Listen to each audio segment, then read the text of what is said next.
You know that feeling when you can feel something, but you can't hear it? Like a deep vibration in the air or this weird pressure in your chest. It's like something massive is moving, just out of sight. Well, that exact feeling is where our story begins today. Yeah, that's a quote from a biologist named Katie Payne, and she was describing her very first encounter with the secret language of elephants.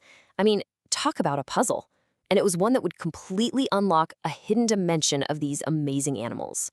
So that's what we're going to do today. We're going to try to do just that. We're going to learn to listen differently. We're tuning into the elephant's frequency, and we'll explore everything from their frankly unbelievable anatomy to the huge impact they have on the entire world. Okay, first up, an unbelievable anatomy. And really, where else could we possibly start but with the most iconic feature of them all, the trunk. I mean, this thing is so complex, it's actually sparked one of the biggest, most persistent myths in the entire animal kingdom. 150,000. I bet you've heard that number before, right? It's always thrown around as the number of muscles packed into an elephant's trunk. And, I mean, it's an astounding figure. It seems to perfectly explain the trunk's incredible dexterity. But here's the thing. It's a popular myth. The truth? An elephant's trunk actually has only 17 muscles. Yeah, just 17. So where on earth did that huge 150,000 number come from? Well, turns out the myth isn't totally wrong. It's just a big misunderstanding. See, the reality is actually even cooler. Those 17 main muscles are made up to 150,000 of these tiny little units called muscle fascicles. They're basically just bundles of muscle fibers. So that's where the number comes from. And it's this incredibly intricate structure that gives the trunk that stunning combination of brute force and super delicate precision. This whole design has a pretty cool name. It's called a muscular hydrostat.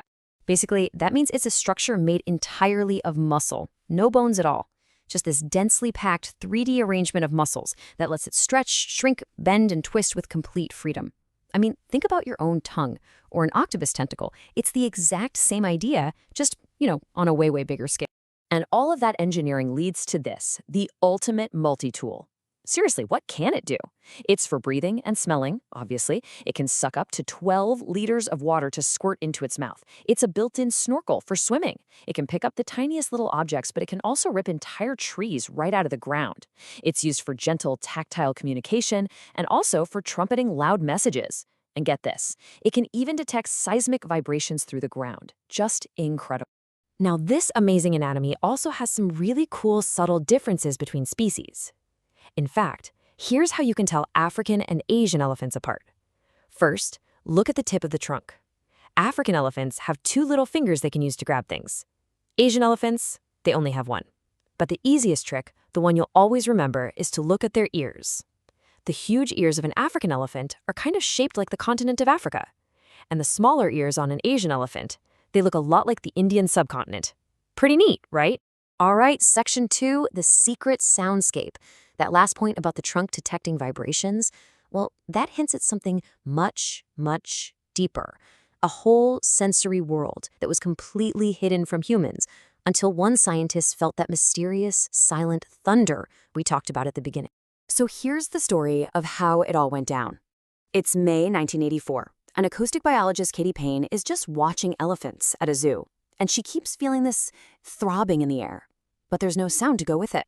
Nothing. It wasn't until she was on her flight home that it finally clicked. She thought about the feeling of a giant church organ hitting those super low bass notes, the ones you feel in your bones more than you actually hear. And she had this incredible realization. The elephants must be communicating at a frequency too low for us to hear. And just like that, this revealed a whole secret channel of communication. Infrasound. Think about it. Long-distance calls, warnings, quiet gratings, all happening on a frequency so low that we humans can't hear it. But sometimes we can feel it. This discovery just completely changed everything we thought we knew about the social world of elephants. Which brings us to our next section, the wisdom of the matriarch. Because right at the center of that complex social world is one single, absolutely crucial figure, the matriarch. She's the oldest female, she's the leader, and she's basically the living library of the entire herd's knowledge. But that gets you thinking, doesn't it? In our own societies, we tend to think age equals wisdom. But does that same rule apply in the animal kingdom? For elephants, is an older leader actually a better leader? Well, to find out, scientists designed this brilliant experiment.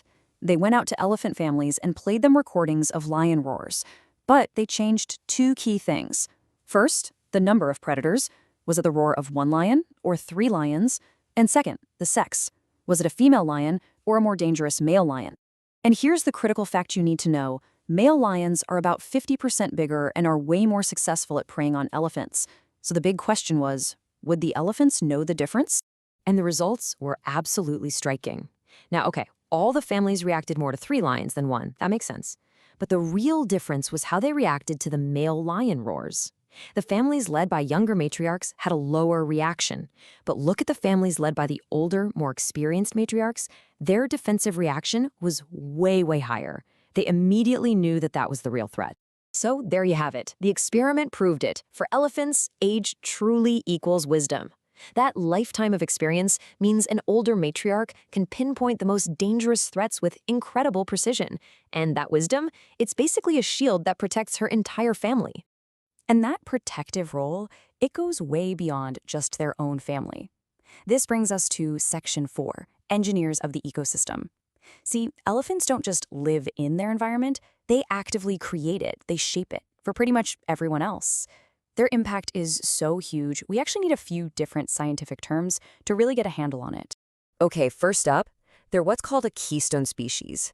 Think about the keystone in a stone arch. That one stone at the top that holds the whole thing up. That's the elephant.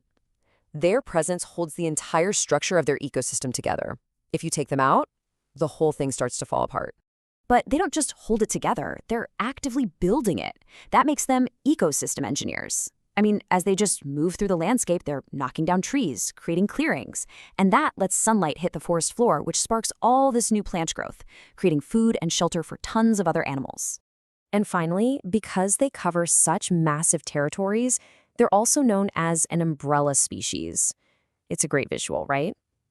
When we set aside and protect the huge amount of land that an elephant herd needs to survive, we're also indirectly protecting all the other plants and animals living under that same umbrella. So protecting elephants means protecting entire habitats. It's a win-win. So let's just recap. We've seen their incredible physical design, their secret world of sound, their deep social wisdom, and their massive role in the ecosystem. They are powerful, intelligent, and essential. And yet, all of that is now facing an incredible threat. This is a future in the balance. 90%. Just let that number sink in. Over the last century, mostly because of the ivory trade and habitat loss, the population of African elephants has dropped by an estimated 90%. 90. It's just a staggering loss. It's a silence that threatens to replace that silent thunder we started with. So, we've seen how these animals are literally the architects of their world. They create life and opportunity for so many other species. And that leaves us with one final, really powerful question. For thousands of years, elephants have shaped their world. The question now is, how will we shape theirs?